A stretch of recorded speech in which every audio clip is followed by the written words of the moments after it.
자, 그래서 유대인들은 이방인들에게 나아가서 복음을 전하기 시작했습니다. 역사적으로도 우리가 쉽게 이해할 수 없습니다. 예수님이 부활 승천하신 뒤에 120명의 성도들이 마가의 다락방에 모였습니다. 예루살렘을 떠나지 아니하고 저들은 약속하신 것을 기다리며 간절히 오순절이 될 때까지 기도했습니다. 놀라운 성령의 체험이 나타납니다. 하늘에서 불의 바람이 일어납니다. 땅이 흔들립니다. 그리고 수많은 자들이 그 놀라운 성령의 임재를, 강림을 체험하게 됩니다. 그런데 이 놀라운 것을 보자 이들이 흩어지지 않고 여기가 좋사오니 하면서 떠나질 않습니다. 이때 하나님께서 그들을 흩어버리십니다.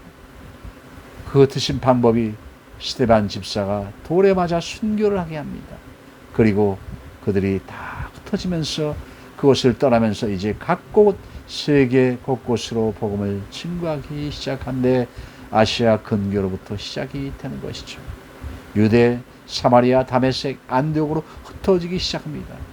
그러므로 때가 이르러 이방인의 수가 충만하게 차게 되면 나중에 하나님께서는 이방인들을 긍휼히 여기신 것처럼 다시금 유대인들을 긍휼히 여기셔서 유대인들을 거국적으로 다 구원해 주실 것입니다. 이것이 바로 우리 하나님의 구원의 계획입니다. 여러분 한번 생각해 보십시오. 만일 하나님이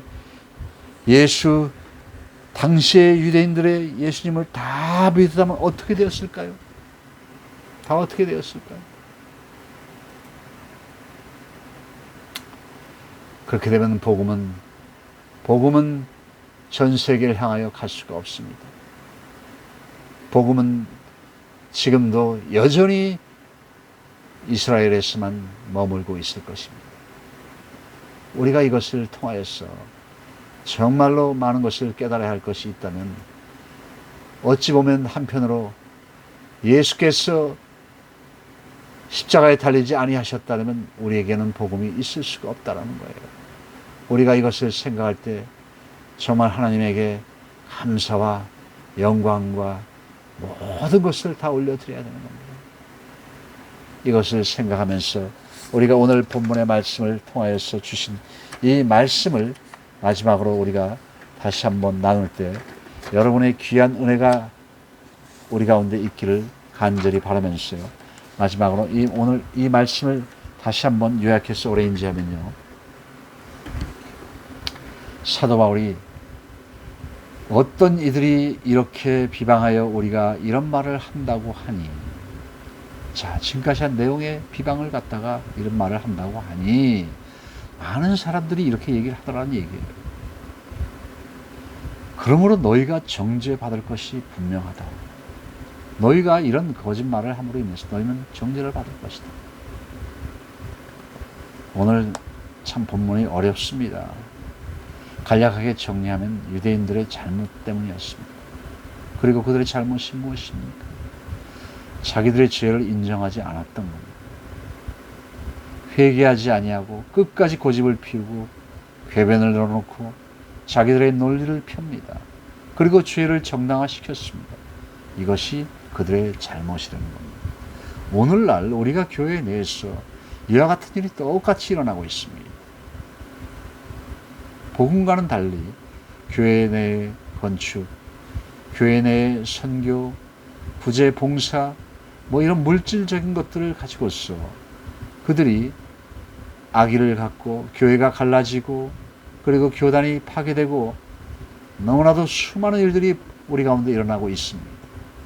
이러한 일들이 일어나면 교회는 깨지기 마련입니다. 이것이 바로 과거의 구약시대에 있었던 그들의 행위와 똑같은 겁니다. 어찌 보면 이렇게 해서 우리 교회가 흩어지면서 또 각 개교회가 생기는 것도 또한 하나님의 원리이기도 합니다. 그렇게 해서 몇몇이 안 돼서 개척을 하면서 교회의 개체수가 늘어나게 되는 거죠. 이런 좋은 장점도 있겠지만 대다수가 보면은 이러한 잘못된 자신들의 잘못을 여전히 깨닫지 못하고 교회 내에서 남아있는 존재들이 있습니다. 특히 대형 교회 간부들이 그렇습니다. 장로들이 그렇습니다. 안수 집사들이 그렇습니다. 목사님들이 그렇습니다. 권사님들이 그렇습니다. 우리 철저히 회개해야 됩니다. 여기에서 회개하지 않으면 우리는 하나님을 만날 수 없습니다. 우리가 여러 가지로 이 국가가 지금 어려운 시기에 오늘 8.15 우리가 강복절을 맞이해서 70년이라는 세월 동안 나라를 세워왔지만 이제 나라가 앞으로 몇 개월 후에 어떻게 되리라는 향방을 모르는 처지에 놓여 있습니다. 그럼에도 불구하고 교회와 교계들이 모두 입을 다물고 있습니다. 경찰들이 광화문을 막아서 사람들이 길을 걸을 수 없는 우리의 걸음걸이마저 자유가 박탈당하고 있는 이 시점에 여러분들은 무엇하고 있습니까?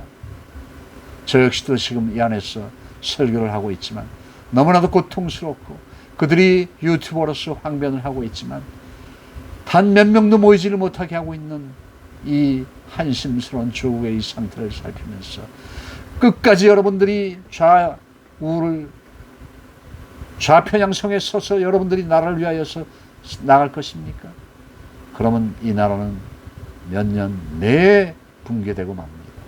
분명한 것은 우리가 우파적인 건국 이념과 이승만 대통령의 성경과 그리고 자유민주주의 미국과 동맹과 그리고 또 반드시 우리는 자유경제 이 네 가지를 목표로 삼아서 이 국가를 건립해 나가면서 자손 대대로 지금까지 우리가 5천년의 역사를 가지고 왔던 이 대한민국을 이제 버리셔야 될 겁니다.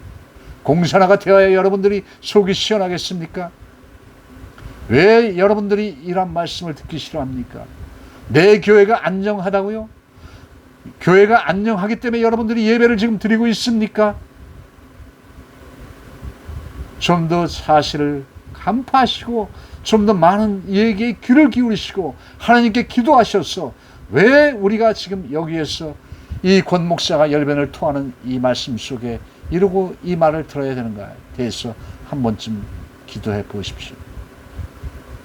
제가 이런 말을 하면 여러분들이 좋아하겠습니까? 알아요. 저도 좋지 않은 말이라는 걸 알아요. 그렇지만 나라의 현실이 이게 팩트예요. 이 팩트를 여러분들이 잊어버리고 이제 몇 개월 후면 개헌이 되고 내년이 되면은 나라가 대통령의 선거가 있을지 없을지도 모르는 아주 곤란한 지경에 이르게 되는 이 판국에 여러분 언제까지 이러고 있을 것입니까? 광화문으로 나가십시오. 나가서 우리는 죽기 살기로 나라를 위해서 싸워야 됩니다. 그렇지 아니하면은 우리 이 나라는 이제 더 이상 발전과 조국의 미래와 우리의 신앙 다 사라집니다. 나라가 없고 교회가 없고 국민이 없어지면 무엇입니까? 저 북한하고 똑같이 됩니다. 기억하십시오. 북한 땅이 제2의 북한이 되어서는 안 된다는 이 사실을 기억하시고 우리는 나가서 투쟁하며 싸워야 되리라 믿습니다. 샬롬 평안하시기를 기원합니다.